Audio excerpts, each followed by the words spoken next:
Hey, happy day. Marco Rubio, he's a Republican out of Florida. Recently, he referred to Hamas as savages, and he's been censored off of many platforms. It's amazing what's going on. And here's some wordage that Marco came up with. He said, these are companies that selectively choose what they want to censor and take down.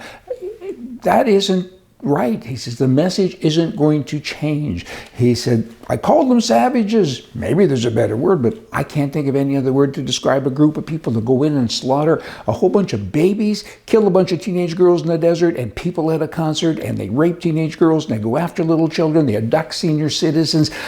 Give me another word in the English language that describes these people. Animals, savages, that's what they are. It's kind of like the CBC in Canada. They say, don't call them terrorists.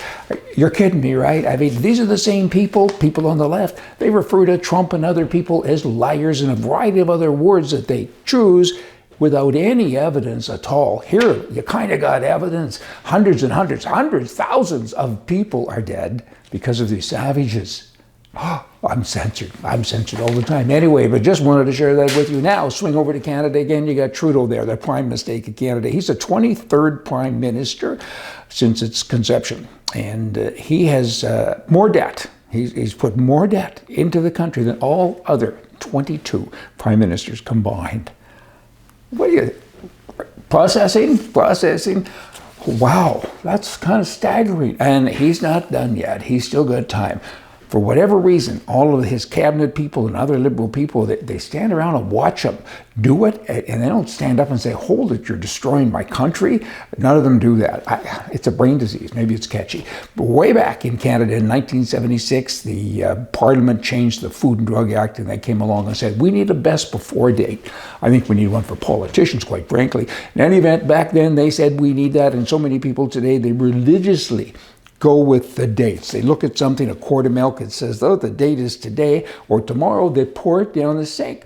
And the milk is good. And the best before date isn't about things spoiling. It's about, I guess, safety, perceived safety at least, but it's really about freshness. They put it on things that, like, sugar and other things. I mean, people throw sugar out. And there's not a shortage so much of food right now, but the prices are high. They've never been higher, and people shouldn't be doing that. So the talk now is they're going to get rid of the date. A lot of people will be upset with that.